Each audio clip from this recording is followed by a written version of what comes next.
of the United States of America, and to the republic for which it stands, one nation, under God, indivisible, with liberty and justice for all.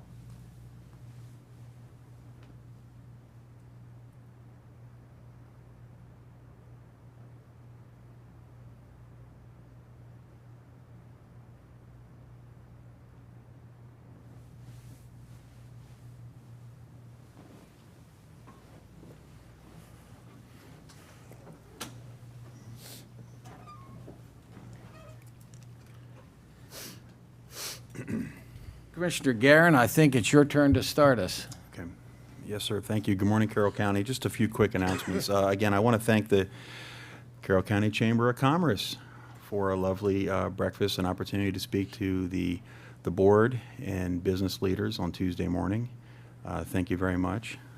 And our board director is here with us, so thank you. Appreciate that. And then I was given a nice tour of the Mount Airy Library by Carrie and her staff, and I really appreciated that. And I've wondered for about 51 years where those books go when you put them in that little slot outside. So I got to see that as well. So I was pretty excited about that. And then later on Tuesday, we had a joint meeting with the Planning and Zoning Commission to discuss the master plan. I think I've mentioned many times before that most people in Carroll County don't really understand what's going on with Carroll County government, and that's understandable. They're working families. They've got kids. They're trying to make ends meet. They're commuting. They're working hard. So it's probably fair to say that just as many people don't know about the master plan process, and we're engaging in that now, and it's just starting. So I thought it was a very good meeting, and I appreciate the Planning and Zoning Commission members who were there. They came prepared and ready to discuss some serious issues. For me personally, there were a couple key takeaways from that meeting that really had less to do with the agenda, which was great, by the way, and the Department of Planning folks do a great job with that.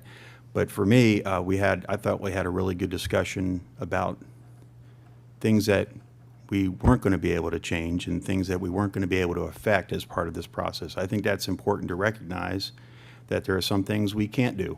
And to make things even more difficult, we get a lot of legislative, and I've mentioned this a lot in the past too, we get a lot of legislative mandates from Annapolis that unfortunately, very unfortunately, dictate a lot of the things we can and can't do. And we've fought some of them, and we're still fighting a few. But it's fair to say that those have a major impact on some of the things we can and can't do in the county. And for me, the other key takeaway from that master plan meeting was a really good and healthy discussion about some of the things that we're doing right. We're not perfect, but we're doing a lot of things right in this county.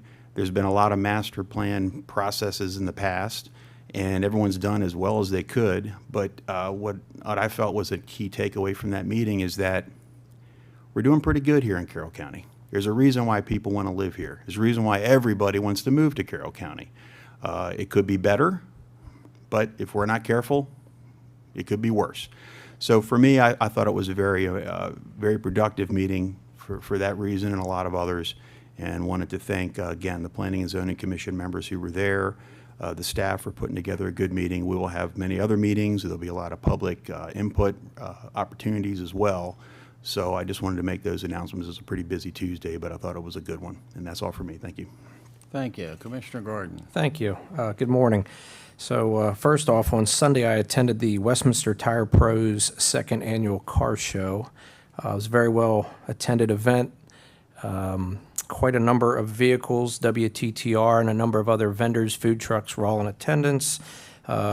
Good news about that event, which was successful last year and this year, is all that money goes to support veterans. So it was nice to see that money going back to veterans in our community, and thank you to Westminster Tire Pros for holding that event. Here's some of the cars, wide variety of cars. You had modern cars, you had vintage, so ran the gambit. And it was just a nice thing to attend on a Sunday morning with pretty perfect weather. On Monday, I had the honor of being involved with the Boys and Girls Club of Carroll County at the Westminster location. They were celebrating a big surprise for the kids. They unveiled a new technology grant they received from Bridgestone. They were one of 3 in the nation this year to receive $100,000. So that went towards new computers, 3D printers, smart boards, VR headsets, a portable sound system, and a lot more. And they had 190 kids that day in attendance. That was a significant amount of kids for the first day back. So that was a lot of fun. And the young lady there in the photo with me, I met her the first time I went to visit the Boys and Girls Club on Union before I joined as a board member years ago. She was 6 at the time I met her. And the interesting story with her was she walked in the door, and here's this very tiny young lady walking in the door, and she looks like she's walking on clouds. She's so ecstatic to be there. And she walks up to myself and Beth Tevis and Bonnie Mishulam, who was the executive director at the time, and proudly announces to us, "I'm 6." And the key component of that is you have to be 6 to be at the club. Her sibling was already there, and she had been dying to get to this club. So it was kind of nice to get to see Evelyn again. Now she's in high school, so I'm not sure how old that makes me feel, but that was great to see her as well on Monday. And then on Tuesday, as both I know Commissioner Vigliotti and I were very aware of, was in 1787 we had the Constitution Day on Tuesday, and of course in 1787 in Philadelphia the Constitution was signed. And also on Tuesday, on a historic note, I guess, for Carroll County, as Commissioner Guerin mentioned, we had the joint master plan meeting with planning and zoning in the afternoon, and I was with planning and zoning all morning. And then on yeah, go ahead, Chris, that's fine. And then on Saturday, and I felt it was only fair since I'm Commissioner Gordon, I should bring up Batman Day. So 85 years ago, Batman debuted. And the Carroll County Public Library is doing a wide array of events from Mount Airy to North Carroll. The Westminster branch specifically will have comic book giveaways, movie screenings, the Lego Batman movie and Batman Mask of the Phantasm, both of which are PG rated. And this is presented by Gotham Comics and Carroll County Public Library. So great opportunity for the kids. Sounds like a fun day. I'm jealous we don't have a Batmobile I can drive around in yet. We'll get to that later. But last but certainly not least, and I need to give a big shout out to the staff over at the landfill. I was in there yesterday personally doing some things, and I've been there many a times, and I just have to say the staff and everybody there does a fantastic job. And you know, we do go out and do normal things in normal street clothes. I was out in a baseball cap and jeans taking yard debris. So just want to thank everybody over there for the wonderful work they do, and they were all working very hard. And that's all for me.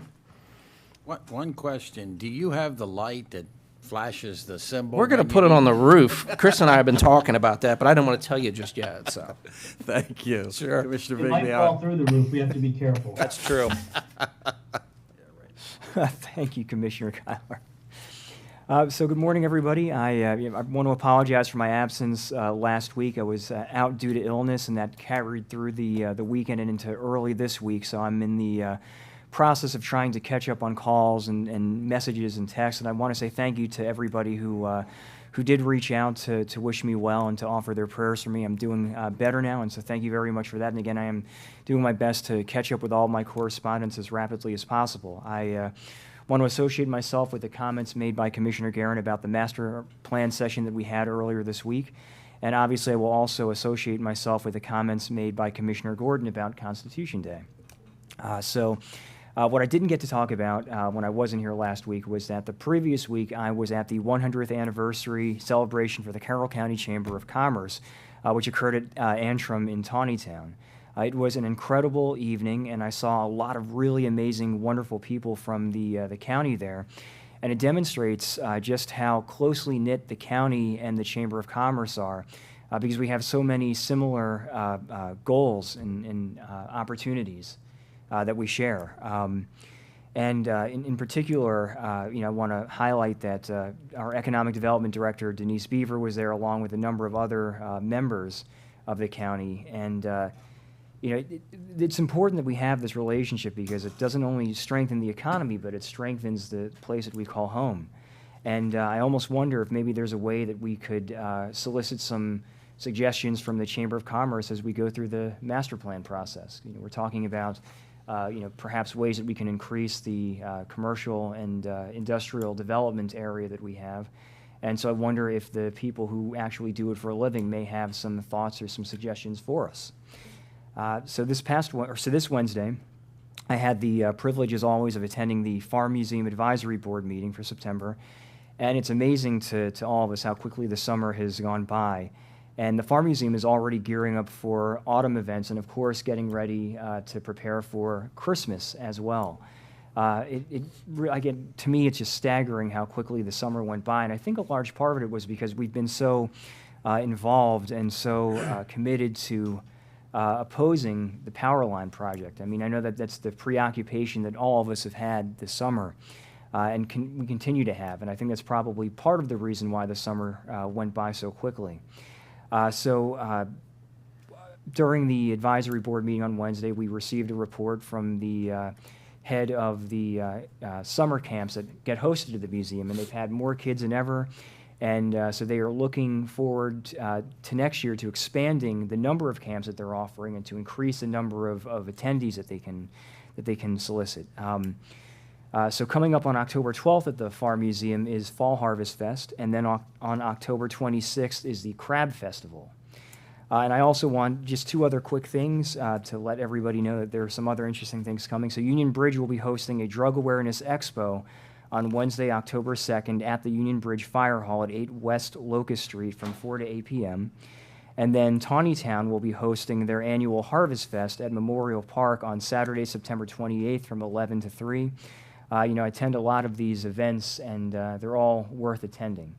And that's it for me this morning. Thank you. Commissioner Ralston. Hey, couple things. Last week, attended a couple ribbon cuttings. 1623 down Eldersburg now has food associated with 1623, which allows them to also have wine and also hard liquor. And Libertores is the food that's down there. And so Mike McKelvin and Dante Libertore said a few words, and believe it or not, those who know Dante actually said only one word, which is incredible. I mean, usually the guy, you can't get him off the stage. But it's just a wonderful, wonderful place, wonderful opportunities. Then I did a ribbon cutting over at GolfX, which is a simulator golf, activities inside the facility, and they also have darts, which are pretty cool. Again, another opportunity for the community to get out and see some of the pretty cool products that we have down in the county. With 1623, with GolfX recently. Before that, Beer Bath was another one that opened up. So, it seems like there's more and more activity happening down the south. Yesterday, attended and participated with the state and our county regarding our veterans home. Our veterans home, we're looking at breaking ground probably next year in 2025. Once it breaks ground, by 2027, it being up and running. It is going to be a 2-floor facility with about 140 some odd beds and full dialysis on the second floor as well. Pretty cool getting to see the schematics of what they're looking like this building is going to look like. We're talking a $180 to $200 million project, a third of it being funded by the state and 2/3 funded by the feds, which is awesome. And opportunity for staffing to be done right here in Carroll County.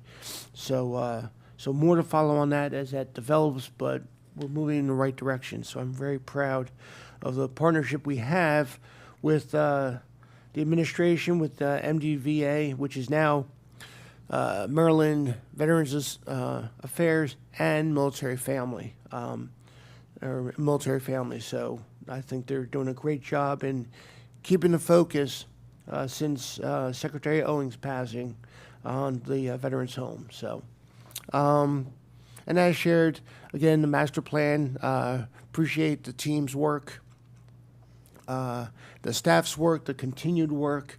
We have a long ways to go, and I'm looking forward to engaging with the community in really this continuing unveiling of the master plan until we get to a point where we're ready to put our, signatures on it. But we do have a ways to go, and everything is online. Everything is available to the community, and so anyone who wants to and has a desire, take a look at it and give us the feedback, and we'll start engaging, during our work groups with your feedback, because it's not our master plan from the dais, it's our master plan from the county. So look forward to the continuing work that we have, and appreciation to our staff and all they're doing. And I'll leave it at that. Thank you. A few things. Manchester Valley High School had their Maverick Stampede on Friday, and Rhonda and I had planned to attend it. They bus you from the school up to the Carnival grounds, the Manchester Auxiliary Building, and you run back to the school. But, and it's my fault. Rhonda said I wasn't done my chores, and so I wasn't allowed to go. But we strongly support them in what they do. She did let me go to the wine festival. That was a great day. And did they mention in their meeting the attendance?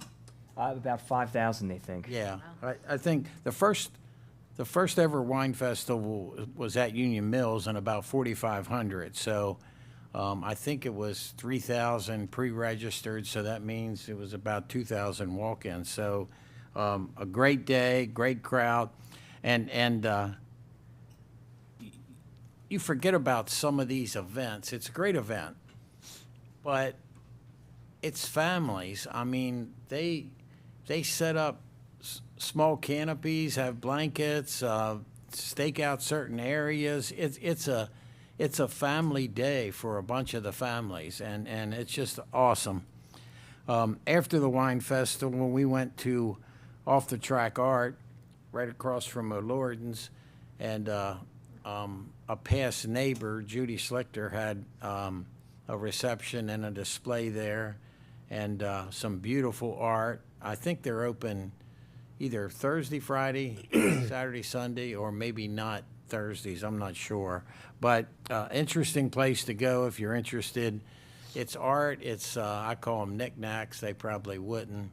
But there's a bunch of different items for sale in there. It's a neat place. Sunday we went to the Ravens game, and Oh, so it's your fault. what's that? Oh, so it's your fault.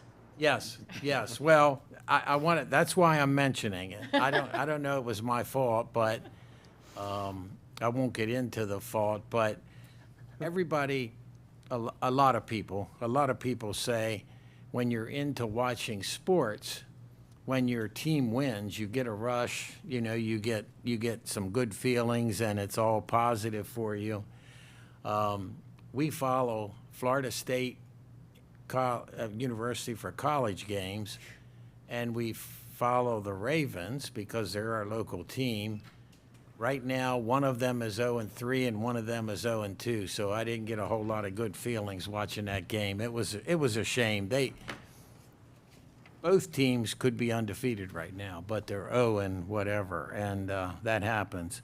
And you're not going to mention the Orioles, right? No. I was in a pool that Why? I guessed that the Orioles would win 102 games. Everybody told me I was crazy. A month crazy. ago, they were like, "You're going to win this." Well, I think I lost. Yeah. Yes. But it's great sport teams, and it's still fun to go. I think I got a small roast beef sandwich and a not so small beer. I think it was $30 or $35. It's Oh, you're taking yourself out on a date at that point. yes. But yeah. We've met with Silver Oak Academy, and I just want to mention that we've met with them, we've talked with them. There's going to be a lot of coordination between what they're doing now and Carroll County Public Schools. And we're very concerned that they follow the rules and do what they say they're doing. They seem to be very caring about kids and going to do some good stuff. And I think they're going to invite us to come visit and look at the property and stay in touch. I'm not sure how much they're controlled. I think it's been disappointing to some in the county and some in the public school because you don't get a consistent message from them, but I'm not sure they get a consistent message. So maybe in their defense, they're telling us the best they can. Did you want to mention anything about them? Oh, no, I think you covered it pretty well. You know, we understand that there's a lot of concern about the facility opening again. And Commissioner Kyler and myself and others are, going to be keeping a very close eye on things to make sure that, they're doing what they need to do and that they are going to be a responsible part of the community, not just for the school system, but for the actual physical community where the facility exists. Thank you. And last night I met with the Carroll Community College Board of Trustees, which is always a great meeting, and great agenda and a lot of activities going on there. And I think I've said before, every time I go there, I learn something new that's going on there, or something maybe expected but better than you expected or whatever. I was walking the halls and I bumped into Professor Renfro, who teaches automotive mechanics. And it was so nice to talk with him. It reminds me a little bit of Career in Tech. It's somebody teaching what they did their entire life and they love doing. And he said, when I got asked about coming over here, I thought, I'm too busy, I can't do that. And then I felt like I need to give back to the community. I need to make time to do it. And so it was just nice to talk to him. And you forget about some of the stuff they do there in internships and plumbing and HVAC and a lot of the trades, which benefit a lot of the people in Carroll County. So again, great meeting, great trustees, great staff there, but it's always interesting. And Dr. Ball used to nicely laugh at me a little bit. Rhonda and I took motorcycle classes there, so we are alumni of Carroll Community College. So it's awesome. Master plan we've talked about, and great, and let us know any input. And lastly, on a very personal note, I'm spending Saturday and probably Sunday with fraternity brothers from college, and there's a number of us still around, and I wanted to make sure Commissioner Rothstein knew this. I will probably be the youngest person there. I can't comment. Nope, not going there. Thank you very much. Anything else for Priority Carroll? Okay, our first item is approval to submit an application and accept an award. And I think we have a caller for public comment on this item and maybe a couple other items. Are we okay if it's on this item that they go ahead and talk, but go ahead and say there are other items too, instead of keep hanging them on and bringing them in? So do we have a caller? Yes, we do, sir. Miss Adelaide, if you could use *6 to unmute. Your time, you'll have 3 minutes. Please identify yourself. Yes, good morning, commissioners. I was hoping to get my 3 minutes on each item, although I don't really need 3 minutes probably on all of them, but I'll do my best. Hope you all had a wonderful summer. It's definitely back to school and back to work. I really just saw this item this morning and just wanted to make more of a comment as a citizen. I was a single mom for 18 years. And obviously, I'm pretty sure you're going to vote yes on this, but I'm all for, enforcement of child support. That did inspire me to go to law school, actually, because back in the day, which was in the 70s, I couldn't figure out why I couldn't get child support. It was so difficult. Things have changed a lot, but it was about jurisdiction. But anyway, it inspired me to go to law school, and I learned about jurisdiction, lots of other things, and it was a great tool for many other things in my life. But I'm, confident that you will vote for this. And it's not just deadbeat dads anymore. There's deadbeat moms out there too, and children need support. It's so rampant. So I feel fairly confident that you're going to. Just wanted to give you the thumbs up on that one. And then, the next item was the state's attorney office, the briefing on the domestic violence grant. Obviously, my domestic violence case is pretty well known in Carroll County. So I'm in favor of that as a survivor. I still currently live under an address shield because that was more of a current judges refusing to incarcerate on a 5-year conviction for drug distribution. So it still keeps me in danger. So obviously, I'm familiar with the state's attorney's office. I had a victim advocate there for many years. Domestic violence is increasing, so I feel confident that you will, fully fund that item as well. And I guess I can go ahead. I'm sorry, I forgot to put my timer on. On the library funding, I appreciate Commissioner Kyler taking the lead on defunding the library, and I wanted to just share a quick experience that I was asked. There was a complaint filed with me that now I'm under as my work on the Central Committee as a Republican. But someone called in, they didn't like that the Board of Elections had a table that was funded partly through government funds at the Gay Pride Festival. So I checked it out, did the first peaceful protest, did another one this year after going to the fentanyl protest down in DC, and did see the Carroll County Public Library there again. So I had another couple of complaints about that. I would have to say, no, don't.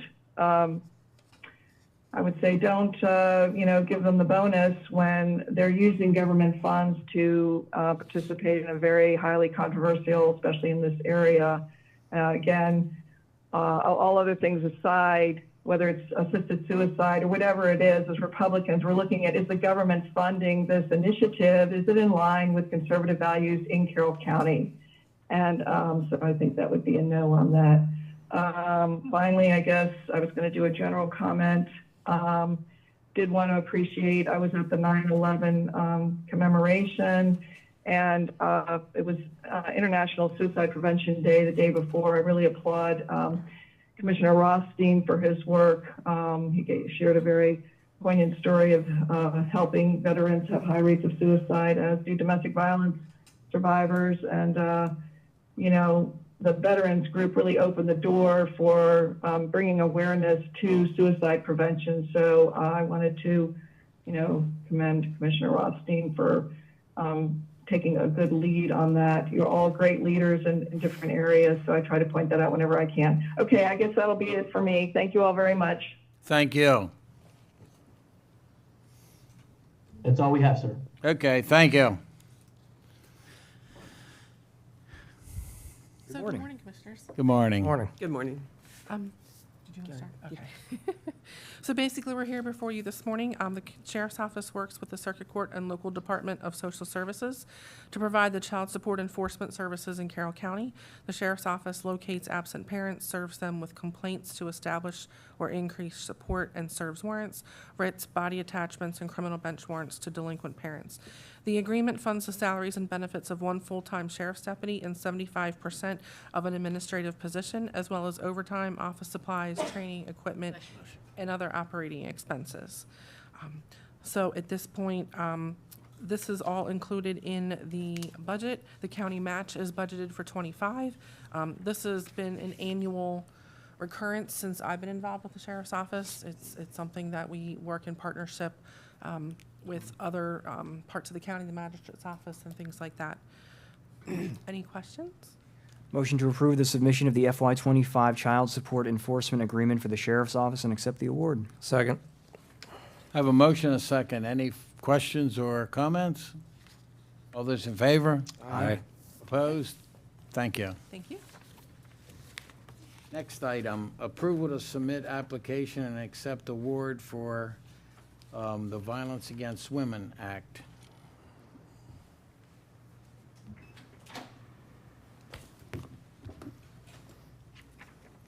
Good morning, Commissioners. Good morning. Morning. Morning. I'm just here for window dressing, I guess. So I can vouch for Rebecca Neal's effectiveness on behalf of the victims of domestic violence in this And- county, and we have a fair amount of those. So other than that, I'm going to turn it over to them. You're here for window dressing? And as for Believe it or window not, dressing, I, maybe that wasn't the best choice of words. yeah, I was gonna say, I'm not sure the two people to your right really need you here for that. But it's nice seeing you. Yeah, it's good to be here. Good morning, Commissioners. Debbie Standiford, Grants Office. So we are asking for your approval to submit the application and accept the award for the FY25 Violence Against Women Act funding, or VAWA. I'll cover the budget, and then I'll let Ms. Neal, the Assistant State's Attorney, talk about the program itself. So this is for the upcoming fiscal year. We apply for the entire allocation that we are eligible to receive. This year, that's $68,616. This is up a little bit. They received additional funding. Last year, we were at about $50,000. We've also accepted this grant for many years. So they increased the award last year, and that has followed through for the upcoming year. The county match is also budgeted, and the grant supports about half of the cost of the position and benefits. So, and I will turn it over to Ms. Neal to talk about the program. Good morning. I'm Rebecca Neal. I'm the current domestic violence prosecutor here in Carroll County. I've been doing this work since about November 1st of last year, when Will Saucy, my predecessor, took a different position in the office. As the domestic violence prosecutor, I work with the victims of domestic violence in Carroll County, as well as prosecute sexual crimes and work with those victims, try to get to the bottom of what's going on and hold their offenders accountable for what they've done. We have uphill hurdles. Often we have to do victimless prosecution, as many of our victims, for valid reasons, do not wish to participate in the prosecution of those offenders. So that is sometimes very difficult. It comes down to what the evidence is in the case, and hopefully we have third-party witnesses and things of that nature. This grant supports my salary, as well as we have others in the office that are not supported by the grant itself, but the Special Victims Unit works together as a whole to complete these cases. The other two members of that unit have much more experience than I do, and they work with me to train me on different aspects that I don't know yet. So I learn a lot from them, as well as Amy Ocampo is still in our office. She's in general felony now, but she is a very invaluable member of our office that works with me to get me up to speed on everything. I move that the Board of County Commissioners approve the submission of the FY25 VAWA grant and accept the award. Second. I just wanted to make a really quick comment. I know this was on the front page this morning, both these two grants, and I didn't get the opportunity previously, but want to thank all of you in your office there, and also the Sheriff's Department with everything you all do on both these topics, because, you know, these are big concerns, you know. The one question I did want to ask you this morning there real quick, I know on the briefing paper it noted 370 cases in 23 and over 100 in 2024. Are we seeing any sort of decrease, or is it about, how's that going so far this year? It goes up and down. Sure. Right now, there are a lot of cases coming through. It just depends on kind of what's going on, what time of year it is. That does play into domestic violence as a whole. And We generally see an uptick during holidays. Yeah. Yeah. Yeah. Well, I just greatly appreciate everything everyone does over at the State's Attorney's Office and all of law enforcement pertaining to both these topics, so thank you. Thank you all. And I think, and you guys have said it, but I think it's worth emphasizing, in both cases, this and the last one, the county match was in the budget. Yes. And in both cases, we're getting more money than we're putting out. So that's great. And I was going to ask about the cases, but you covered that. How many years has this been going? Do you guys know? 25 or 26 years, I believe. A long time. Probably like 20, 25. at least long 25 time? years. It was in Yeah. place before I And came. it's to always county. been kind of up and down. It's hard to predict. Right. To my understanding, yes. Yeah. Funding, yeah, it depends, because this is federally funded, so once the state gets the federal award and distributes it. But it is allocated, and there are only certain jurisdictions and programs that are eligible for the funding, and we're one of them. Well, thank you, guys. I just feel that, you know, we're getting you on the cheap. And don't often say that, but, I mean, you know, just looking at the number of cases that 370, I mean, I just can't imagine, can't fathom those numbers. There's, you said we're eligible for this grant In this amount, yes. in this amount, and it's a competitive grant. It is competitive. We do have to submit an application that is reviewed and scored, yes. And this is the maximum we'd be eligible to get? Yes. Okay. No, I appreciate you coming forward. I definitely support this, like Commissioner Gordon said. You know, feel like we're doing a lot, and we also feel like we're not doing nearly enough when you see numbers like this. So thank you for your selfless work and all that you're doing, so. Thank you. Okay. And October 1st is Domestic Violence Awareness Month, so that's the beginning of it. So everyone wear your purple. So we have a motion and a second. Any further discussion or questions? All those in favor? Aye. Opposed? Thank you. Thank you. Thank you. Thank you, Commissioners. Thank you. Item 4, approval use of funds for the Carroll County Public Library, and this money is coming from their fund balance.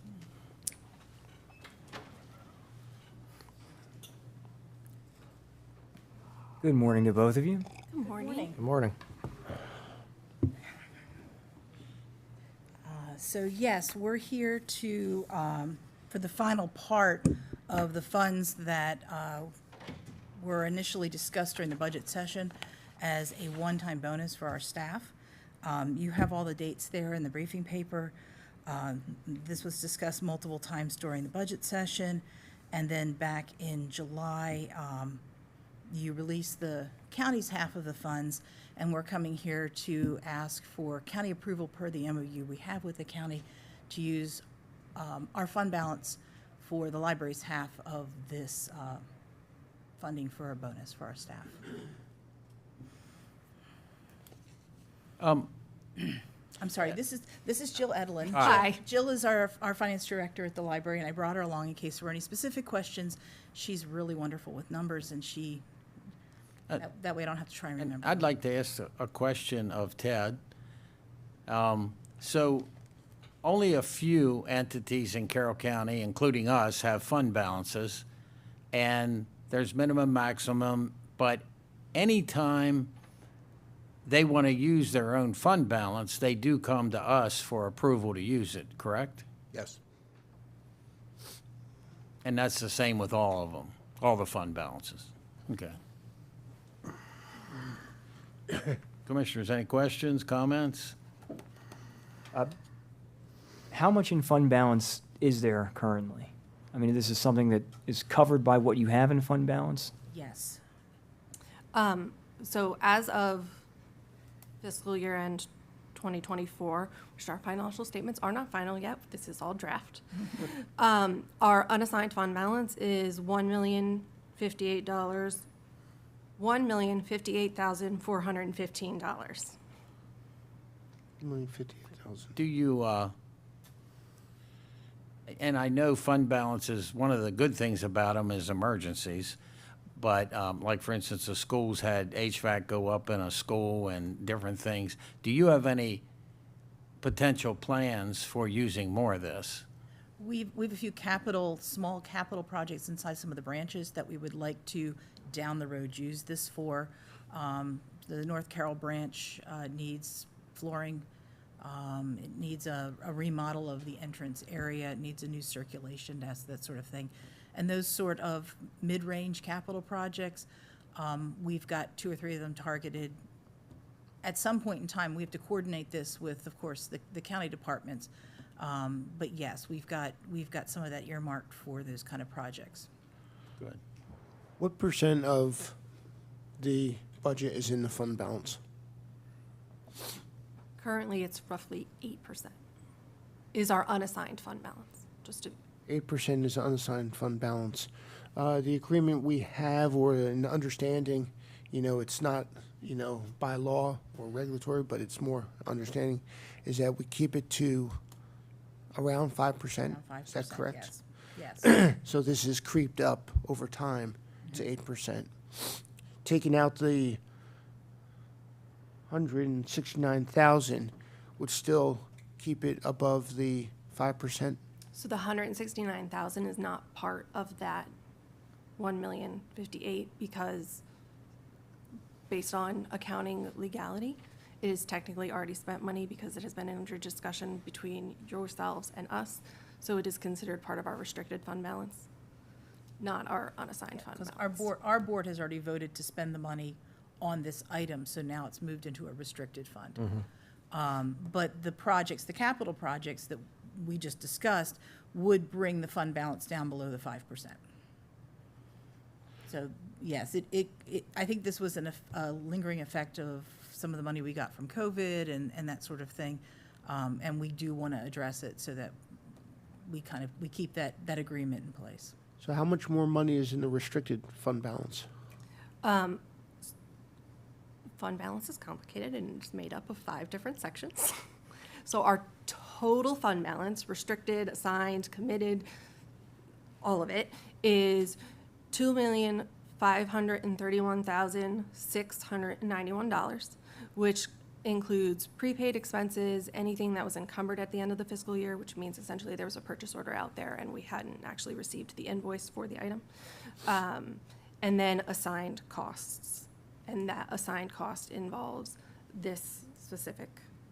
In there is that, yeah. Yes. Also, an assigned costs are things like a liability that we carry for paid time out for staff, paid time off for staff who may leave the library. We have to keep a certain amount of money in a fund in case they leave. We can pay them for that.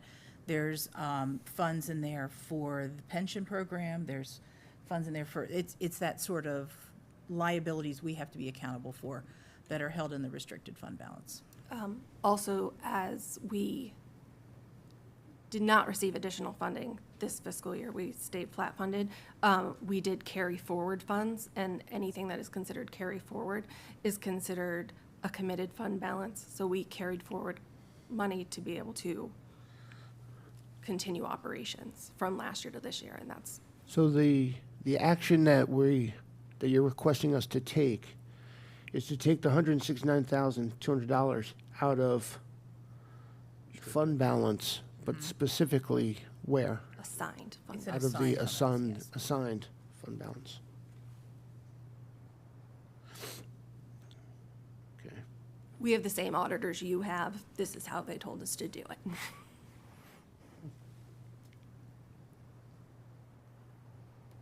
Any more questions or comments? A motion? And it's a one-time bonus. One-time bonus. I'll make a motion to approve the library's use of $169,200 in the Carroll County Public Library fund balance as partial funding for a one-time bonus for CCPL employees. Second. I have a motion and a second. Any further questions or discussion? All those in favor? Aye. Opposed? Thank you. And Thank you very much. fund balances are complicated, and that's why I wanted to get Ted to say something in the beginning, because the taxpayers need to understand that there's very good uses for them, and they're there, but we also need to stay within the minimum max and use them correctly. So, which is why you come here and Which is why we come we here. grill you. Good job.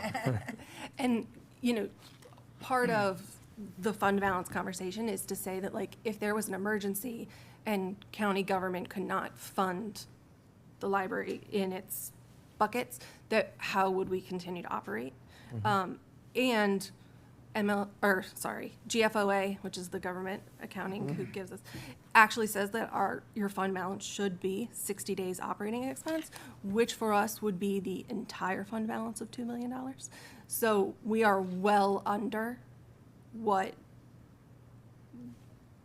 the professionals claim should be our amount. Just in case anyone was curious what I lose sleep about at night, it's if there's an emergency, how will we continue to function? We will come here and ask for their help. Yes. Very good. Thank you. Okay, thank you. Got it. Thank you. Jill, one quick question. This is Yeah. actually the most important question of the meeting. Is that Corky on the top of your laptop, or is that just a random penguin? It's just Okay. a random penguin, but we do have Corky stickers. Okay. But he was already permanently added. I wasn't sure. Thank you all. Thank you. I'm glad we clarified that. I was very concerned. glad You you don't got know it. Corky? No, I do not.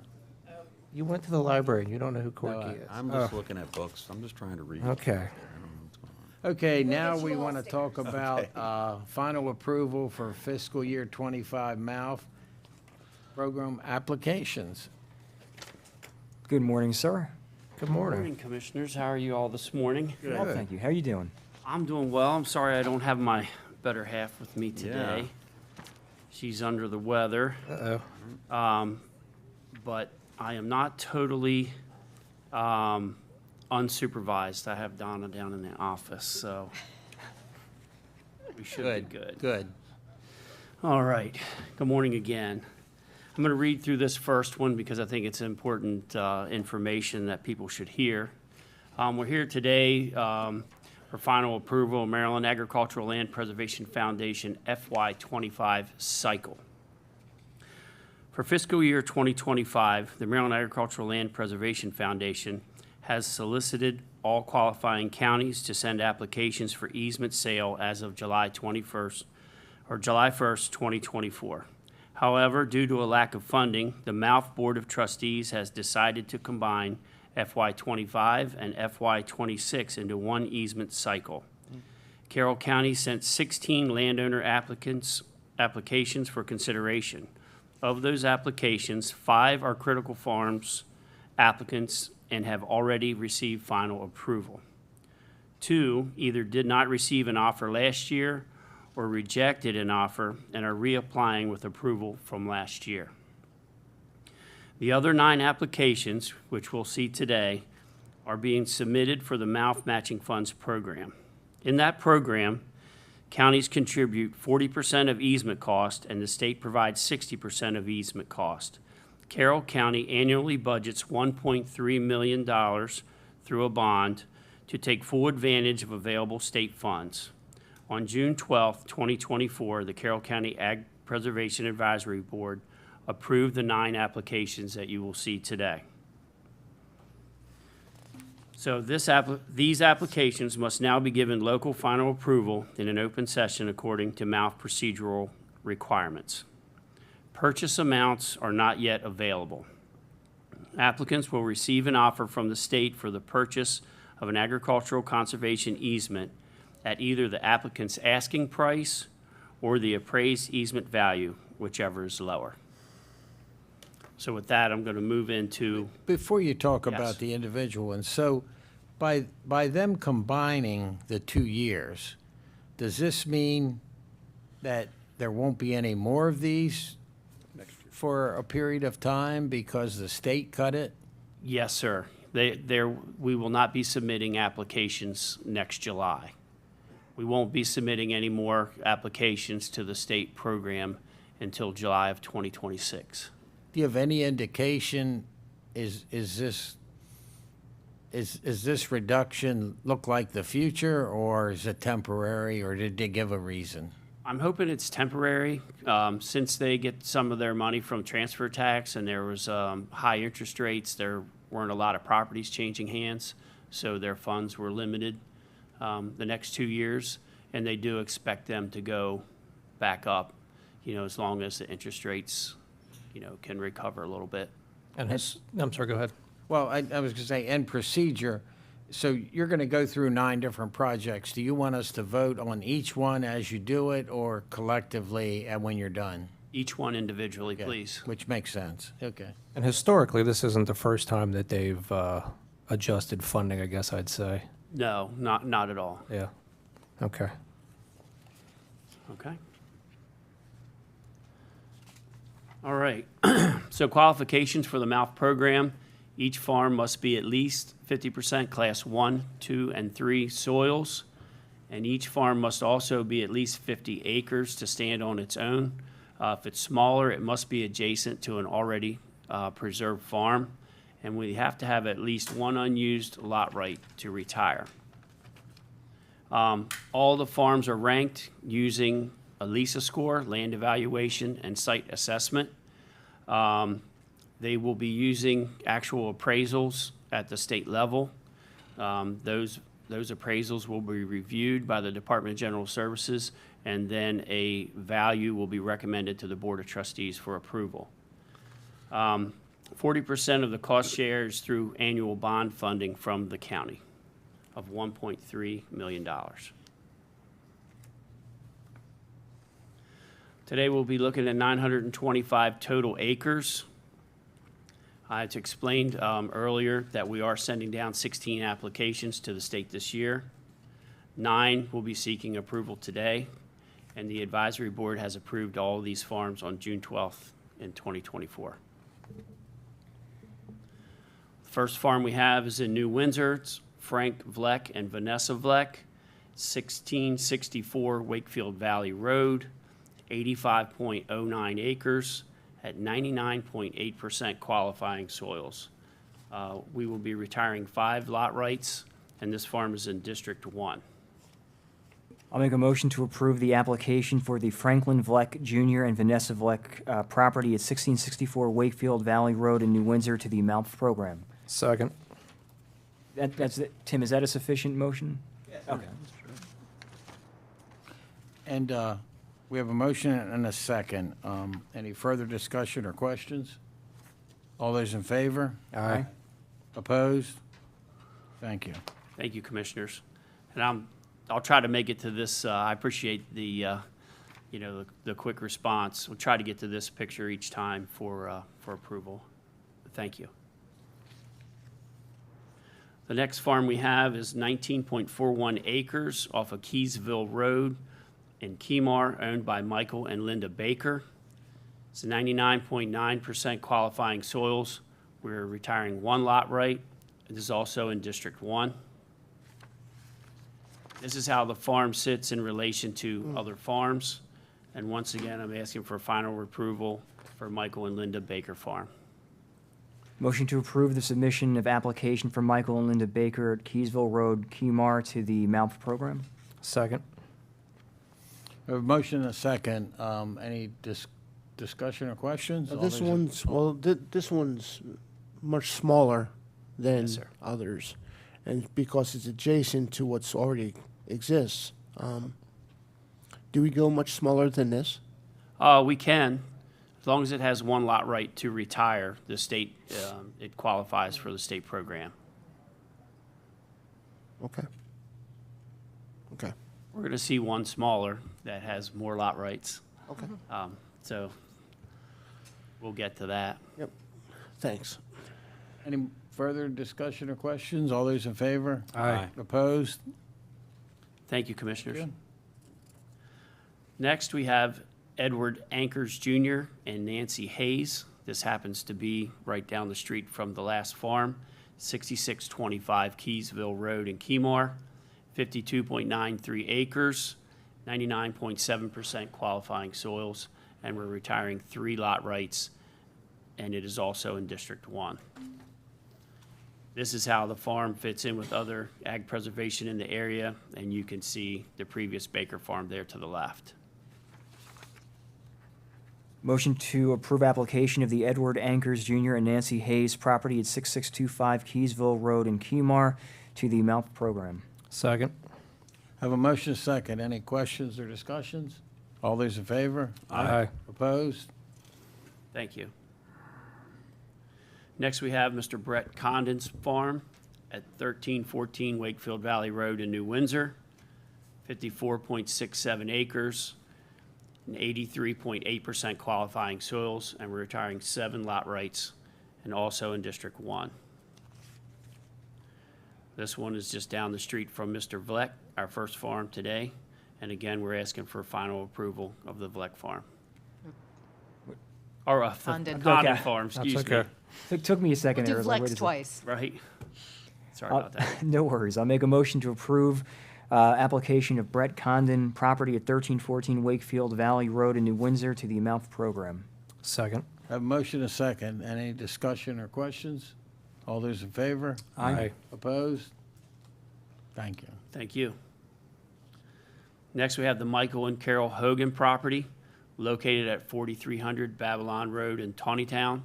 It's 18.25 acres with 88.3% qualifying soils. And again, we're retiring 1 lot right and in District 1. This is how the farm fits in with other properties in the area. And again, we're looking for final approval of the Hogan property.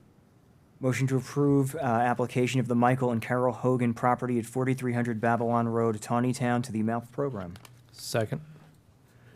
Have a motion and a second. Any discussion or questions? All those in favor? Aye. Opposed?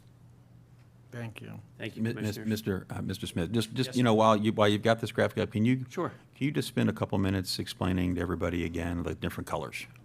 Yes, sir, I can. Okay. So the MALF program is signified by the green shading. The Rural Legacy program is signified by the purple shading.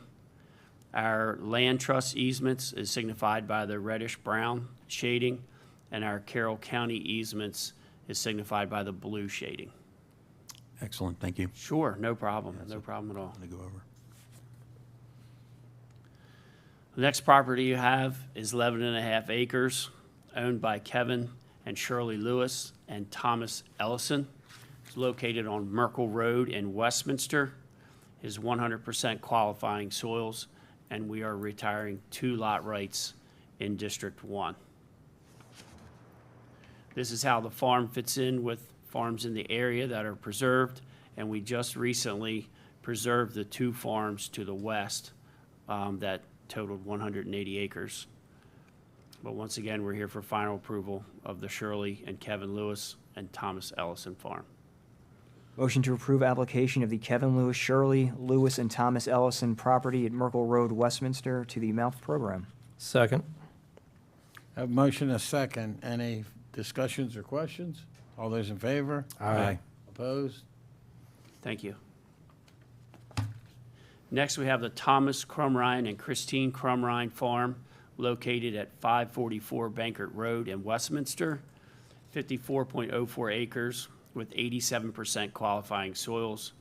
This farm are retiring 7 lot rights, also in District 1. This is how the farm sits in relation to other preserved farms in the area. And once again, we're here for final approval of the Thomas and Christine Crumrine property. Motion to approve application of the Thomas Crumrine and Christine Crumrine property at 544 Bankert Road, Westminster to the AMALF program. Second. Have a motion, a second. Any questions or discussion? All those in favor? Aye. Opposed? Thank you. Thank you, Commissioners. Next, we have the David Brathune property located at 4030 Millers Station Road in Millers, 78.28 acres with 81.8% qualifying soils. We're retiring 10 lot rights on this property and is located in District 2. Here's how it sits in relation to other properties in the area. And again, we're looking for final approval of the David Brathune property. I move the Board of Commissioners grant final approval for the David L. Brathune property to participate in the MALF program. Second. Motion is second. Any questions? All those in favor? Aye. Opposed? you. Thank you. Oh, sorry. Thank you. Okay, our next property is owned by the Lehigh Riding Club. I'm just going to say 121 West Deep Run Road. It's a little confusing how it's listed on the SDAT. It's 26.106 acres, 68.5% qualifying soils, and we are retiring 2 lot rights, once again in District 1. This is where it sits in relation to other properties. We just closed on the property directly to the west, and we have 2 other applicants in that area. So once again, we're here to ask for final approval for the Lehigh Riding Club property. Motion to approve application of the Lehigh Riding Club property at Reinhardt Road and West Deep Run Road in Westminster to the MALP program. Second. I have a motion, a second. Any questions or discussion? All those in favor? Aye. Opposed? Thank you. Yes, sir. Before we go to the next item, so we just approved 9 projects for MALF. What do you think the time frame is until they actually are complete? They need to hear from MALF with the amount, they need to agree to it, and That's correct. So the applications were sent to MALF July 1st. With this approval, they'll be able to move forward with appraisals. Those appraisals will be completed, sometime this fall, and then they will proceed on to the Department of General Services at the Department of Agriculture. Once they're done, all 16 properties, and recommend a value to the Board of Trustees and it gets approved, they will probably send out offers for our county in March or April. So they won't send out any offers unless the entire county is completed. The landowners will have 1 month to accept or not accept the offers. The earlier, once they do accept the offers, they'll be able to move forward with presenting the landowner with a list of requirements. So they will probably start settling properties this time next year. So it will be, 18, 24 months, depending on title work or different requirements if they need a survey or anything like that. So it's quite a process. yes, it is. It is. Okay, thank you. Sure. Now, the next item is final approval of a proposed Critical Farms program for William Cosham? Kushan. Kushan. And we have Mr. and Mrs. Kushan here at the back of the audience. Thank you. Sorry, An I audience. butchered the name. Yeah, thank you for coming, by the way. Yes, thank you for Appreciate coming it. in. Thank you for being here. Yeah, they've been a pleasure to work with for sure. So today, we're here to request final approval for a Critical Farms Program applicant. William A. Kushan is the contract purchaser of the property. The farm is located at 1011 Otterdale Mill Road in Tawnytown. It's a 190.83 acre property, and we will be retiring 9 lot rights from this property and is located in District 1. The appraised value of the farm is $2,288,000, and the purchase price was $1,700,000.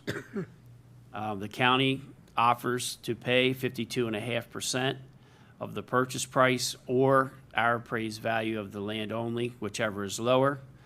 And in this case, that is the purchase price at a cost of $892,500. Here's how the farm sits in relation to other farms in the area. The northwest corner of our county is the largest contiguous block that we have, and it's over 30,000 acres, and this is a great farm to contribute to that area. It's Picture coming in beautiful. the driveway.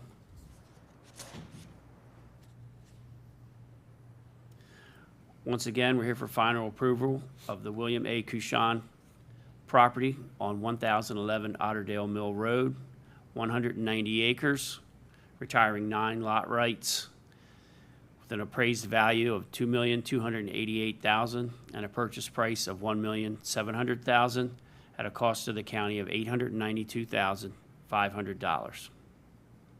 Motion to exercise the option to purchase for William A. Kushan through the Critical Farms program in the amount of $892,500. Second. Have a motion, a second. Any further questions or discussion? All those in favor? Aye. Opposed? Thank you, and Thank thank you. you guys for Yes, thank you. Carroll County Thank you. Thank you Country. for being here. Yep. And a long process. Thank you for your It is. patience. Thank you, Commissioners. Thank you. Thank you. Yep, take care. You too. Have a good day.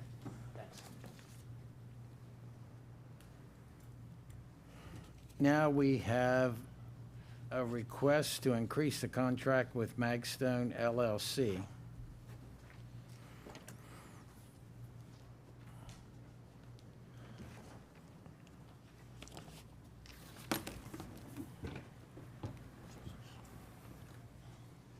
Good morning, gentlemen. Morning, Commissioners. The Office of Procurement, in cooperation with the Department of Recreation and Parks, requests your approval to increase the contract with Magstone LLC for additional core drilling and asphalt work for the installation of the Bear Branch Pavilion in the amount of $14,283.50. This project is 100% funded by the MDDNR Local Parks and Playgrounds Infrastructure Program. The amount is within the approved budget. And so this part is for paving under the pavilion? No, actually, it's, we're trying to make all of the parking facilities over at Bear Branch ADA compliant. Okay. And that's part of it. And the core, and the drilling is basically to get conduit from one side of the parking lot to the other side, so we can get electrical wires to the pavilion itself. Okay, so it's because of the pavilion? Yes, it and- is. And It's ADA? part of the pavilion. Yeah, okay, gotcha. Motion to award the increase, motion to award the increase to the contract with Magstone LLC for an additional core drilling and asphalt work for the installation of the Bear Branch Pavilion in the amount of $14,283.50. Second. Have a motion and a second. Any further questions, discussion? Easy for you to say. I know, I know. All those in favor? Aye. Opposed? Thank you. Thank you. Thank you. Thank you. Now we want to talk about sheriff's vehicles, 13 of them.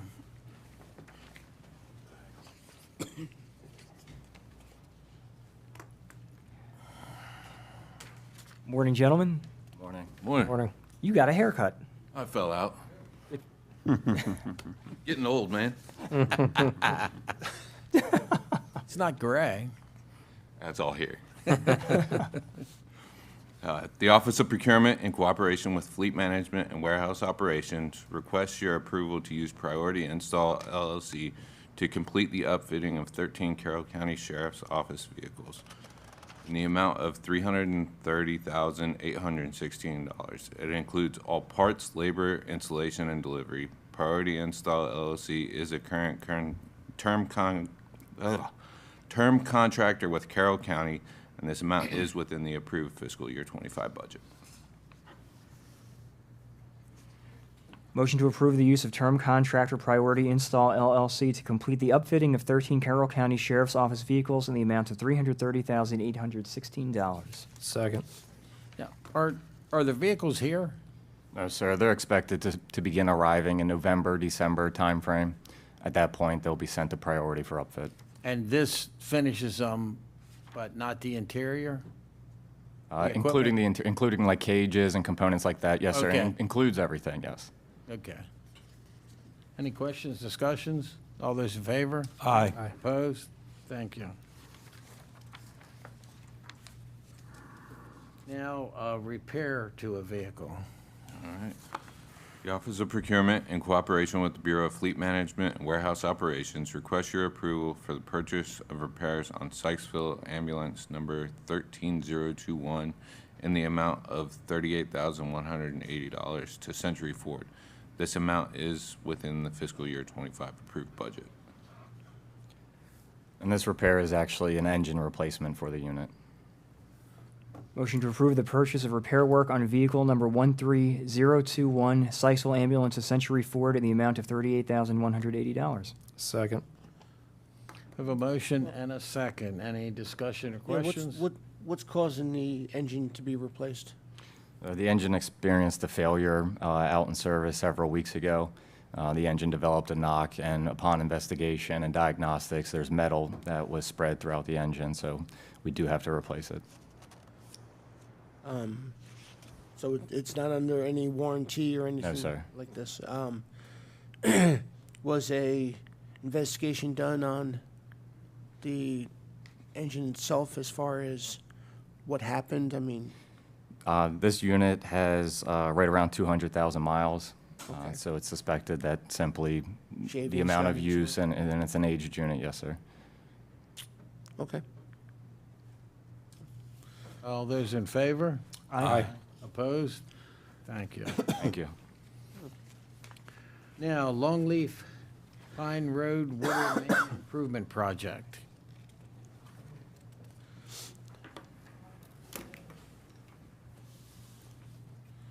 Morning, gentlemen. Good morning.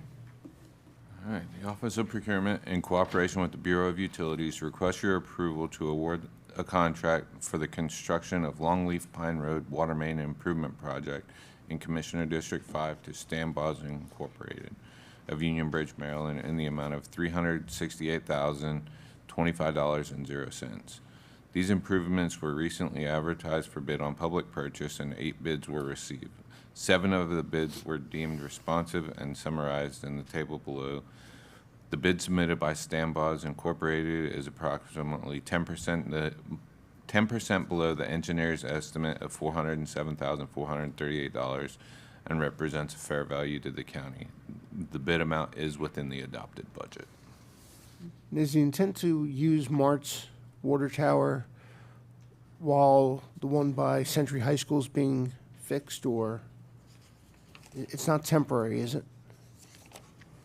The Century High School water tower is not scheduled for rehab yet. It will be in several years from now. So the Mart's tank supplies the Linton tank near Century. Okay. This project will not have any impact on the Mart's tank or the Linton So tank. this is a standalone project for Correct. the, So this will, it basically, currently the Mart's tank has a water booster station inside of it that supplies water to the high elevation zone Right. at Century High School and Linton Tank. So this project will transition the 120 residential properties near the Mart's tank from the Right. low elevation zone to the high zone. It'll increase their water pressure from like 24 to 40 PSI to a range of about 50 to 72 PSI. when will they feel that effect? Once work begins, it's about a 120-day working day project, so we should have it online by spring of next year at the latest. Okay. Well, that would be good news for them. Yep, absolutely. So the funding source for projects like this, and I know we do these throughout the county, are they the Water and Sewer Enterprise Fund, or are they, okay? Yes. That's a yes. All right, Absolutely. just curious. We have several projects that are partially funded by the FRF funding, but this is not one of them. Okay, thanks. So I'll move the Board of Commissioners award a contract for the construction of the Longleaf Pine Road Water Main Improvement Project to Stambaugh Incorporated in the amount of $368,025. Second. No. No. That's correct. Yeah. What? Okay, I second yes. again. I have a motion in 2 seconds. Any further discussion or comments? Interesting bid spreads and Yeah. a good bid by a local guy, so. And I'm sure you've worked with him. We have, and Yeah. with very good results, so So you're we're pretty comfortable. excited about this. All those in favor? Aye. Opposed? Thank you. Okay, Commissioners, now very construct- quickly, I do want to give a shout out to 3 members of my staff for that Longleaf Pine project, if I could interrupt real quickly. Larry Bloom, Mike Zeckman, and Sean Hartman played a key role in the concept for the transition of these properties from the low zone to the high zone. And without their work and insight, it would not have happened. So Yeah. I'm very grateful to them for their work in this project. And we look forward to a nice final product when it's all complete. Well, good work to them, and glad to have them with us.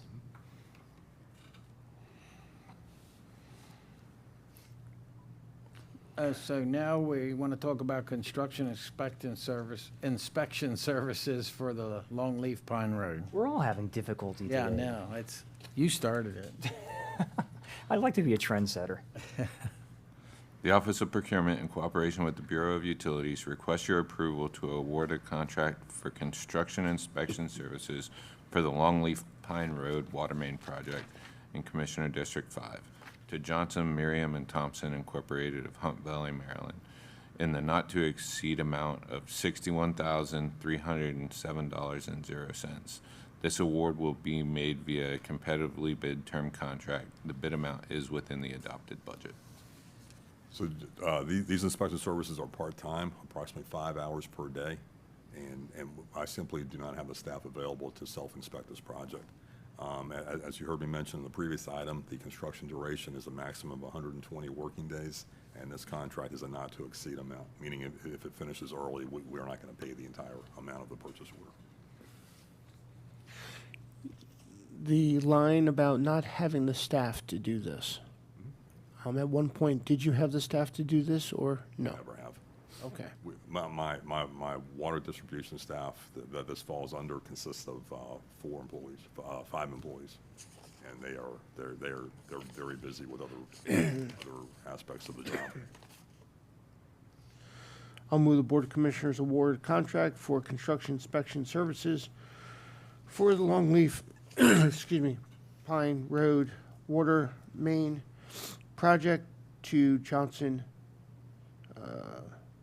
Man, my eyes are bad. I think it's Murmurin. Murmurin? Murmurin? Commonly referred to as Thompson. JMT, Commissioner. I mean, JMT. Yeah, I like that better. Incorporated in the not-to-exceed amount of $61,307. These are from Commissioner Yeah, Kyle. I got mine. Second. I have a motion and a second. Any further discussion or questions? All those in favor? Aye. Opposed? Thank you. Purchase of replacement diesel generator, Pleasant Valley wastewater treatment plant. The Office of Procurement, in cooperation with the Bureau of Utilities, requests Board of Commissioners approval to award a contract for the purchase of a Kohler diesel generator for the Pleasant Valley wastewater treatment plant in Commissioner District 1 to Fidelity Power Systems of Sparks, Maryland, in the amount of $103,144.12. This purchase will be made via the competitively bid Sourcewell contract. The proposed amount is within the adopted budget. So basically, a backup generator is a critical piece of the wastewater treatment plant. If the power goes out and the generator is not there to work properly, the overflow will quickly reach Bear Branch. So that's the main onus for this. The existing generator has had major operating issues in recent months, and it's beyond fiscal responsible repair at this point in time. The good news about this purchase is the lead time for generators has come down dramatically over the past year or so. We're at about 22 weeks right now. A year or so ago, a similar sized generator lead time was approximately 1 year. So we're happy with this. And we do have a rental unit, temporary rental unit in place right now. Motion to award a contract for the purchase of a Kohler diesel generator for the Pleasant Valley wastewater treatment plant to Fidelity Power Systems in the amount of $103,144.12. Second. I have a motion and a second. Any discussion or questions? All those in favor? Aye. Opposed? Thank you.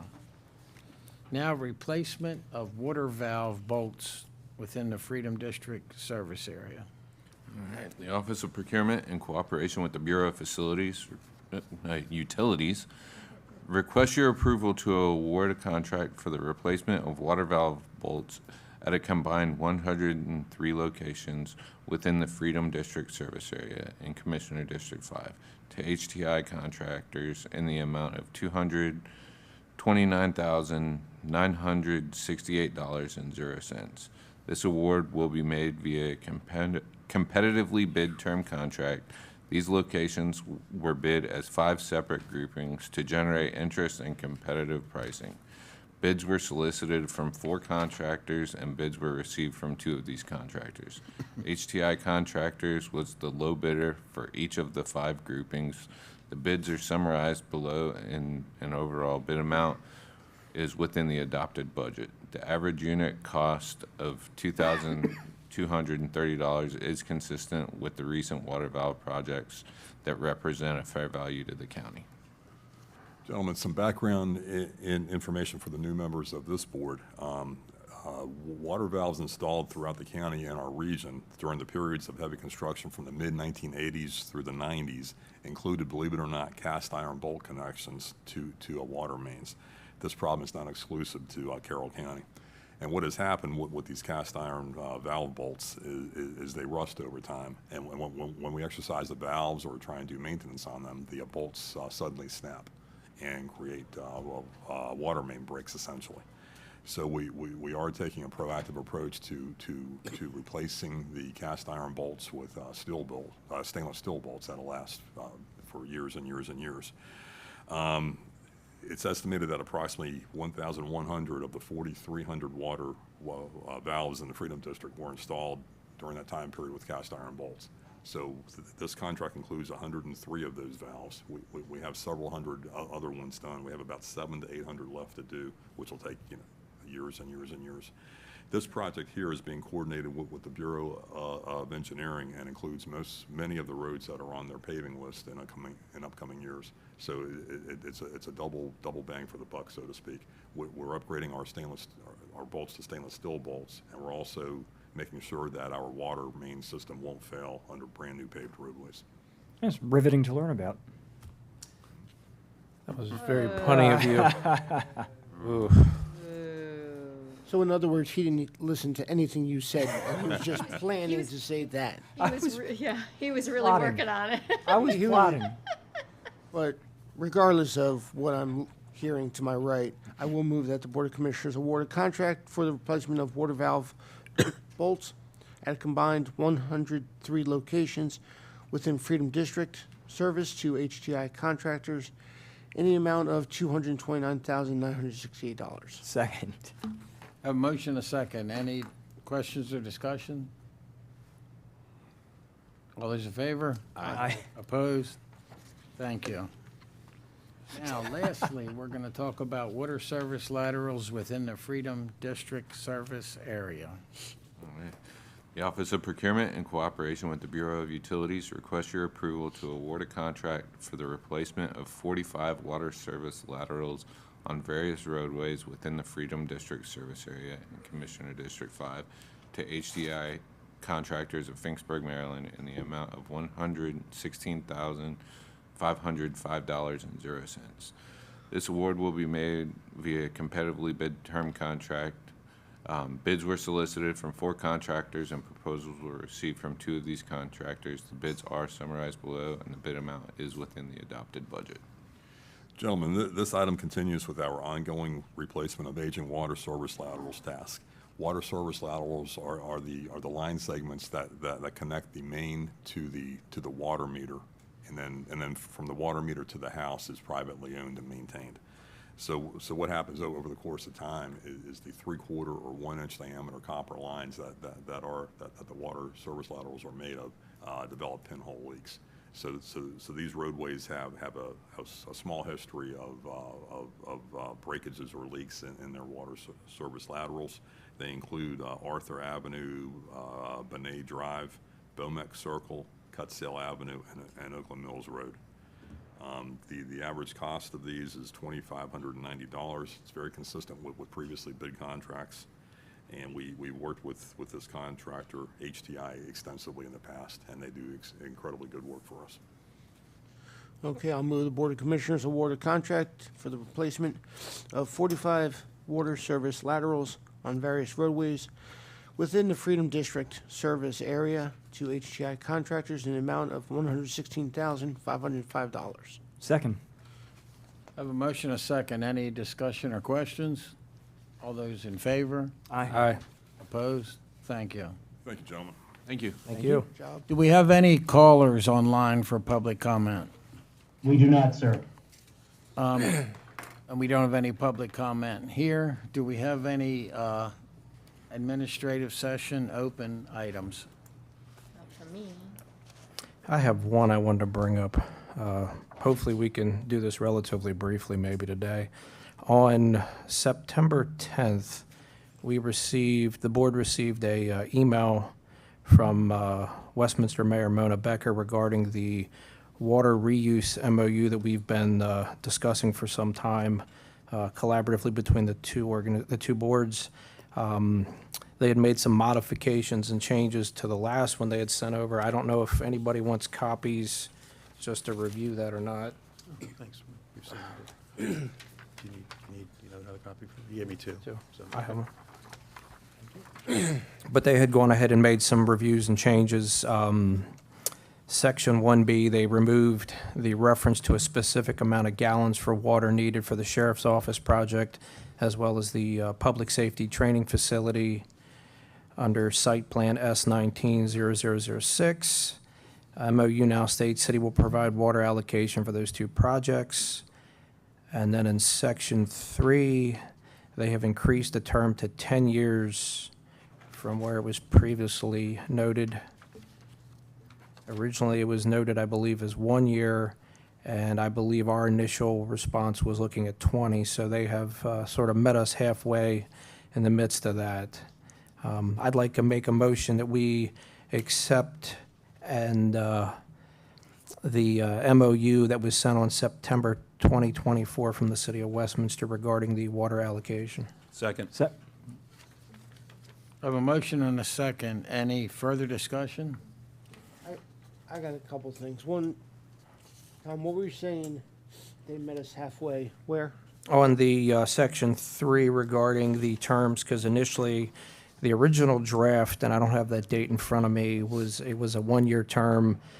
County then went back, the board went back to them with a 20-year term, and this has been amended and updated to a 10-year term, so they've met us halfway in the midst of that. And after the 20-year, we went back because we initially said it shouldn't have a limit, it should be mutual.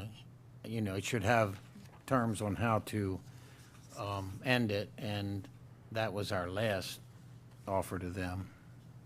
And correct me if I'm wrong, but didn't the gallons per day allocation in 1C, wasn't that also increased from before, from 5,000 to 10,000? Yeah, they cut that back. You know, we're getting. So that was an increase as well. But still, yeah, it's the 10,000, yes. Yeah, but I thought, We asked I for agree. Didn't we ask for 25,000? 25,000. We asked Yep. for 25, and I think it was, they It came was back with from 5 to 25, and then that's 10. Yeah.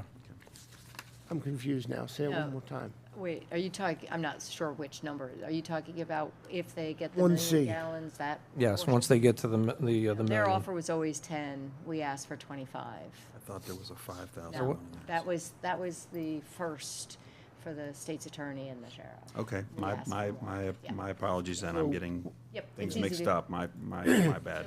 So It's easy to one get C, we've always requested 25,000, Yes. and they've kept it down. Right.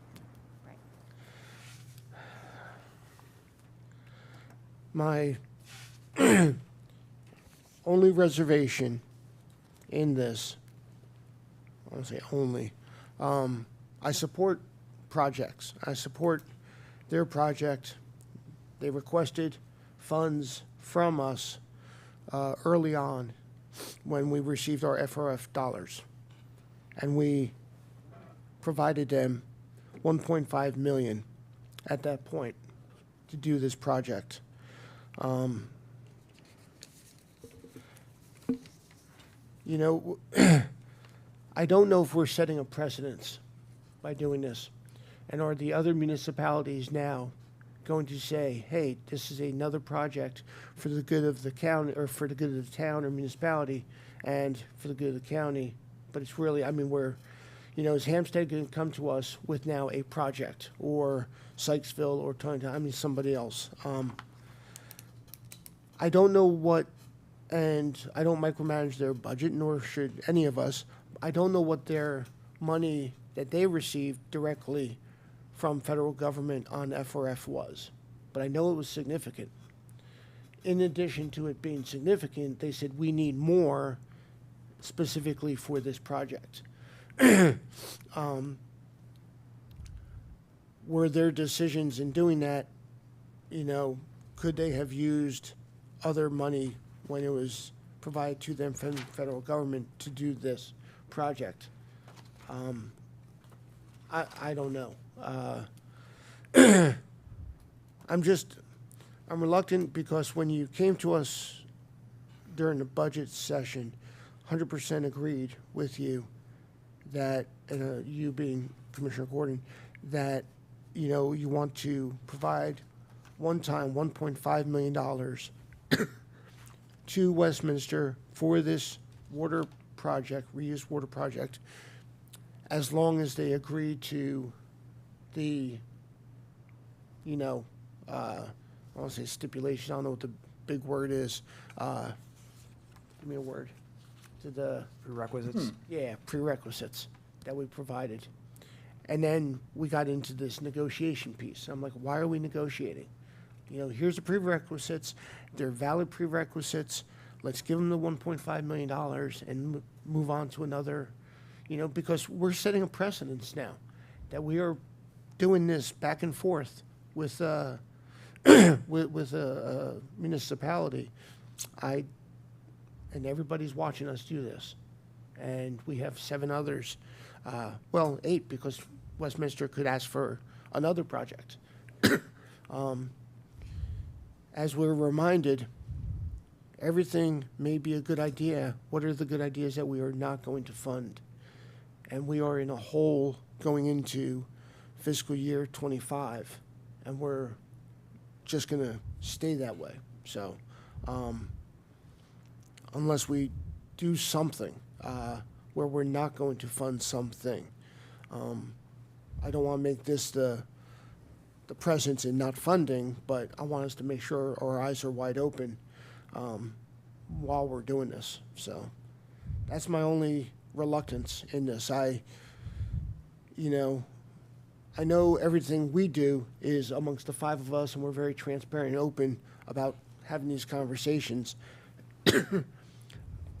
It's not my business or our business how the city or the other municipalities do their work. So I don't know how this all came about, to be honest. Why not just 25,000?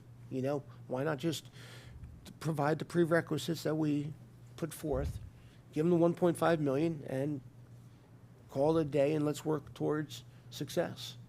I don't understand why, they're stuck. I don't want to say they're stuck. It's not that they're stuck.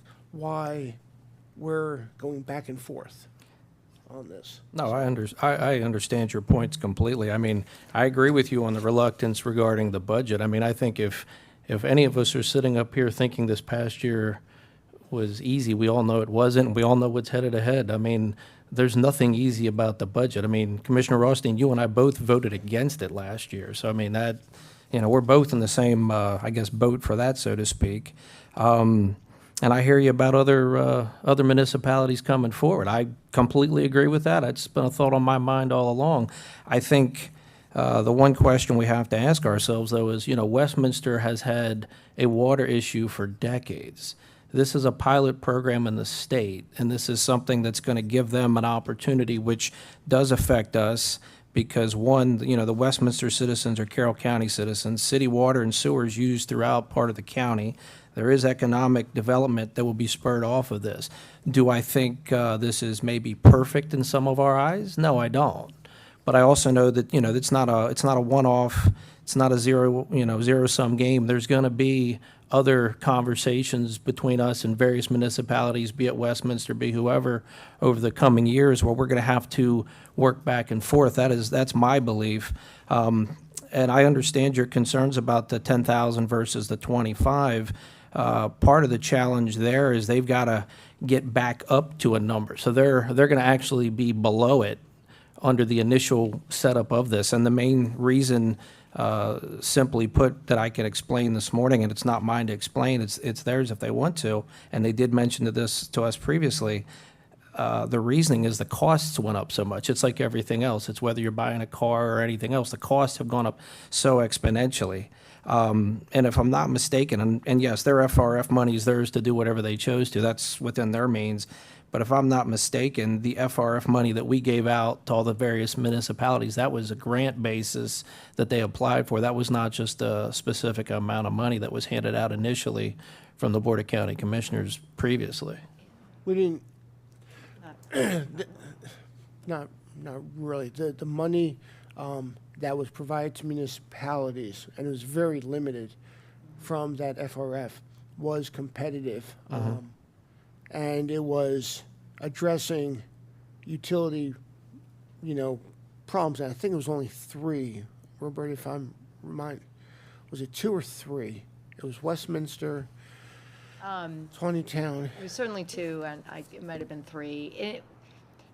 Grant is a. Well, however we want to word it, I mean, it difficult wasn't word, just them just coming in and asking for a It check. was I mean, different that's from my this. point. It was different from this. It was a different process. That's Yeah. fine. I'm not gonna belabor the terminology, but it was a different process that they did have to apply for. Oh, yeah. Whereas this was more of a Yeah. direct request. Yeah, it was competitive, and we I don't know if it was Westminster started, and we said, okay, you're asking, what's good for the goose, good for the gander, whatever the line is.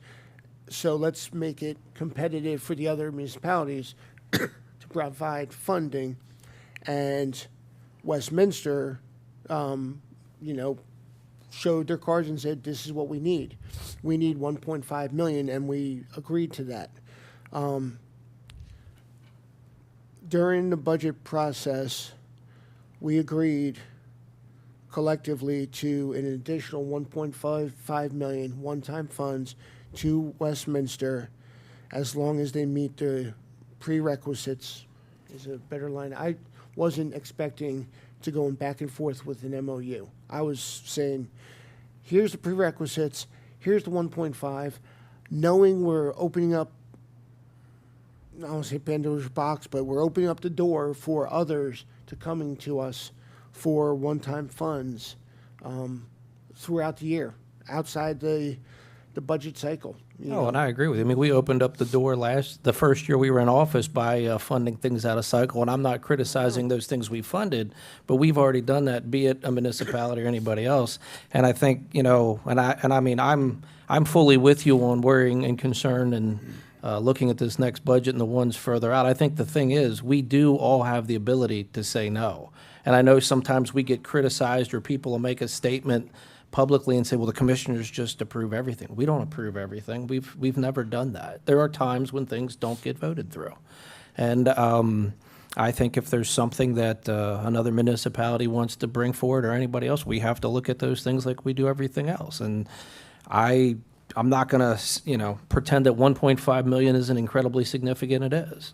But I think the concern is, this will be the pilot program that if this goes well, the state's going to utilize this, and this is going to help put more of Carroll County on the map, which is something we all talked about the other day in the joint meeting with P&Z for the master plan. I think we have to be the leaders in things. Yeah, I mean, I agree with you. I want to move forward. Sure. I just want them to align with the prerequisites that we put forth in the agreement, and not having this back and forth. I want to move forward.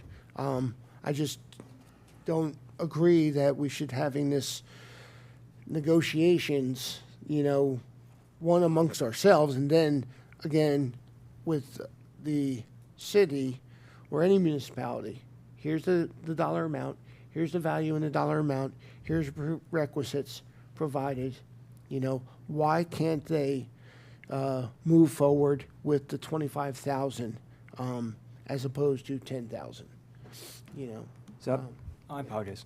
I mean, I would offer up, just for the point of our conversation here, I mean, certainly any municipality is welcome to advance a request that they have with us at any time. I mean, we entertained one potential request from Tawnytown back during the budget cycle, and it went nowhere, right? So it's not uncommon for a municipality to reach out to us with a request and to be turned down.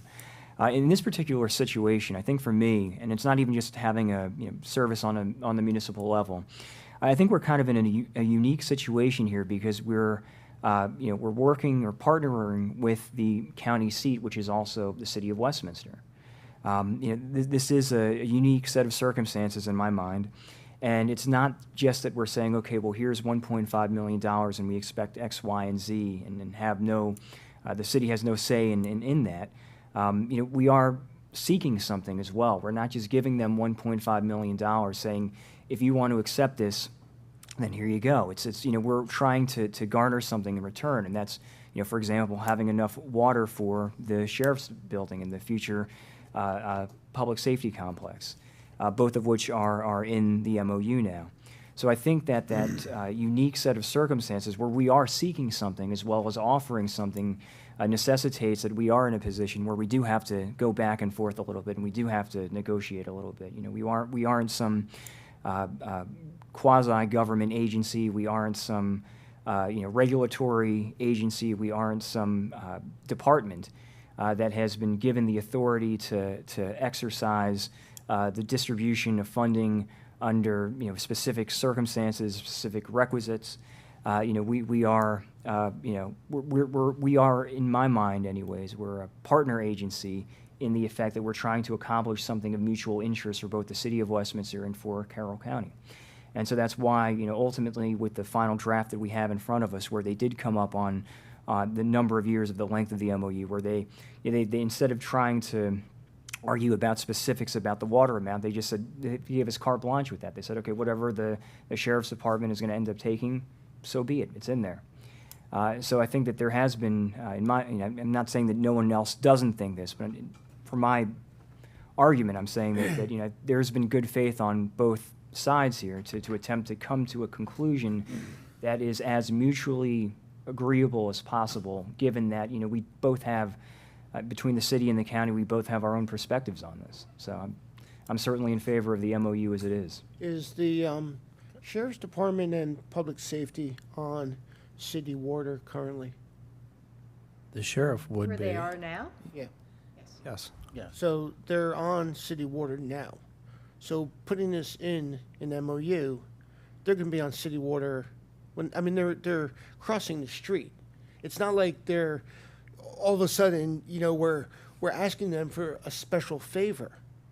They're already on city water, so nothing's changing. So that line about, the Sheriff's Department relocation project and county-owned public safety training facility will be on city water. They're on city water now, correct? They're on city water currently. Where they're So, located. so there's no change there. So for them putting that in here, saying like that's an agreement, like, hey, in addition to this agreement, we're gonna do this now. They're already doing this. There's no change there for them. Well, the only- I was under the, and correct me if I'm wrong, I was under the belief that the new facilities were going to require more water than what was currently being used. It's not like they're going to Correct. put the exact same building across the street and have the exact same level of uses. The building is going to be larger, the number of uses are going to increase, and the demand on water will increase as well. Where are they gonna get their water from? It's gonna be from the city, regardless. That's Right, and that's why that's in. They're about like the negotiations of this. Their position on this is, what if the old sheriff's building still uses as much water as the new one? It's not about more, but again, whatever. I'd just like to say a couple things. I was more than willing 2 weeks ago to agree to this with what we sent them. And that was the 5th or 6th copy. I mean, this hasn't been an easy negotiation, and that's okay. One of the things I was told during the process was, we have a big budget, what's $1.5 million? Well, $1.5 million, we owe the taxpayers to spend $1.5 million responsibly. And City of Westminster residents are Carroll County taxpayers. They're not a significant part of it, but they're county taxpayers. So we're asking the other taxpayers to help them fund a water project. I can't believe in any world they would turn down water for the sheriff and the state's attorney. They get that, they get the schools, they get the whatever. And again, they argued over the gallons and that went away, fine. Paragraph C, in the event and only in the event that the city receives approval from MDE for an indirect potable reuse permit for 1 million gallons, we get 10,000. And the 25, again, I was comfortable with that, not ecstatic. I do not understand the term. So if we don't get the 10,000 before June 30th of 2034, we don't get it. The whole thing, the whole MOU is null and void. Again, I was very comfortable signing what we sent them. I'm not at all comfortable with this, and $1.5 million.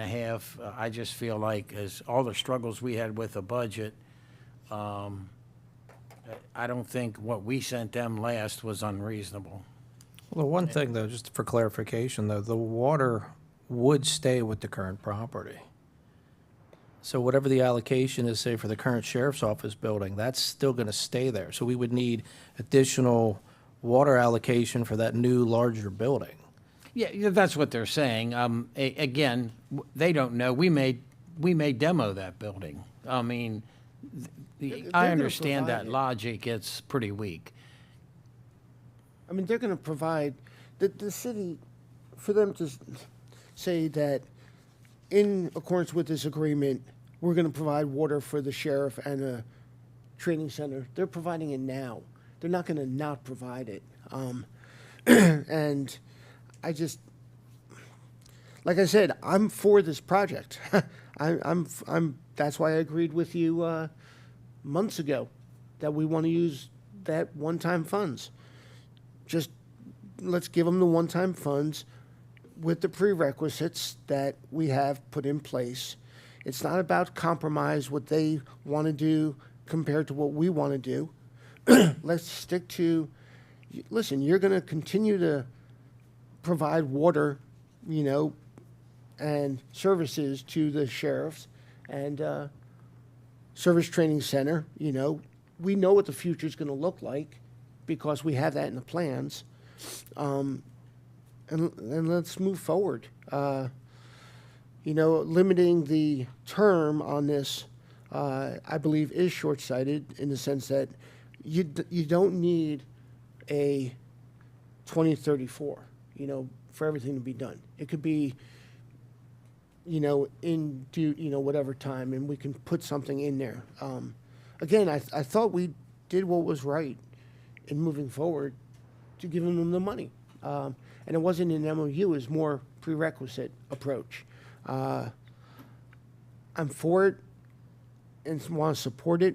I'm concerned that we're going to set a precedence to others, that we're going to be going back and forth with MOUs in providing these type of funds. And I don't think it's necessary. And that agreement, I would even take that out because they're going to provide, the city's going to provide water and, like they do now. So why make it look like it's an added benefit? And I hear what you're saying. And I said this when it happened 2 years, I guess it's almost 2 years ago now, when we had other groups come in out of budget cycle and ask for funding. And I'm not saying that funding wasn't important. I'm not saying those groups weren't important. But, the question comes down to, we've already done it. We made a precedent, whether it was a municipality or was another organization then, and I'm not criticizing the vote, I'm not criticizing any of the ones that came in and what the funding was for, but we already did that. That's water over the dam, for lack of a nicer way of putting it. But here we are. So, we've got a motion in a second. I completely hear you. And yes, I agree with you. I think it would be nice we could get to points where we're not negotiating with ourselves or other people on a consistent basis. That's one thing I think we can all agree on today, irregardless of any of the details. Any further questions or discussions? All those in favor? Aye. Opposed? None. What was your vote? No.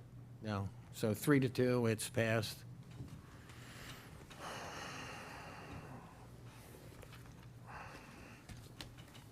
Any other administrative open topics? No, sir. Nothing? No, sir. Agenda? Good morning, Wanda. How are you? Morning, Wanda.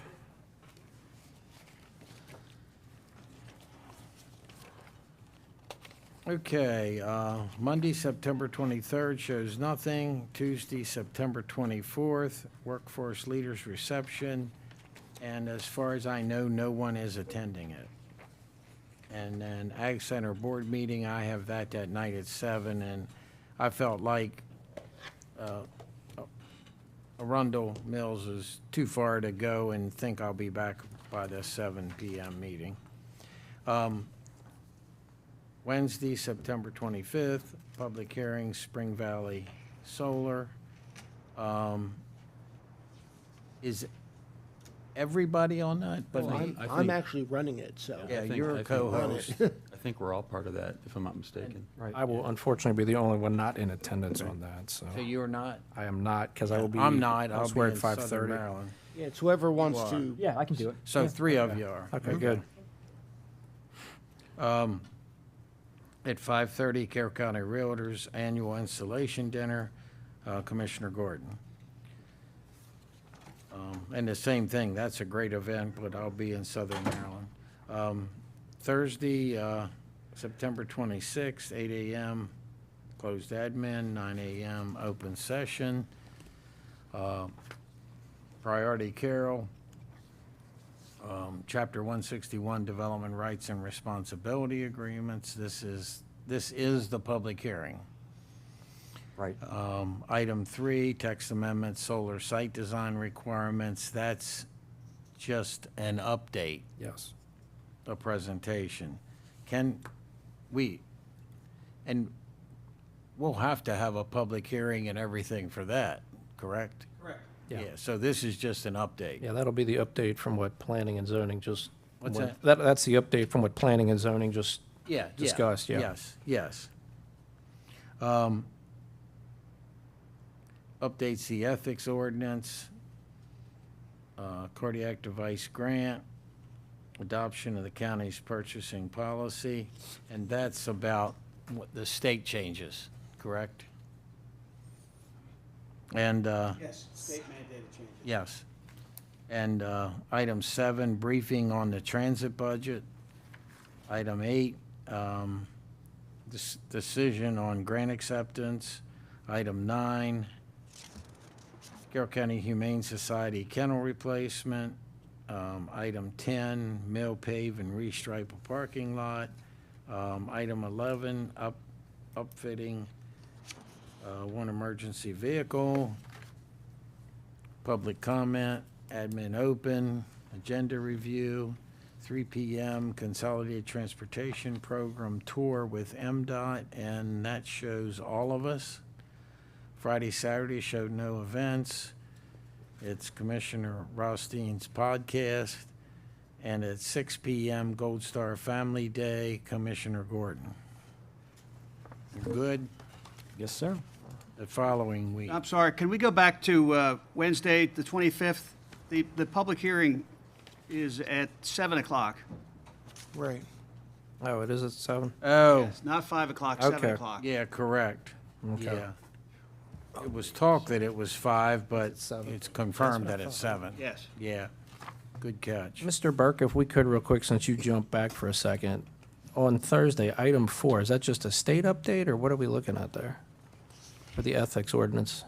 These are some very minor administrative tweaks that we're required to make to our ordinance as per the state law. It has to match the state law. Yep. I don't think you'll find anything too exciting in there, except for the MACO amendments, which you'll see, ridiculous. Is that a legal term? These are amendments directed at MACO. Oh, Remember, there was quite a controversy a year or two ago about that, but okay, Okay. administrative, and they're required by state law. understood.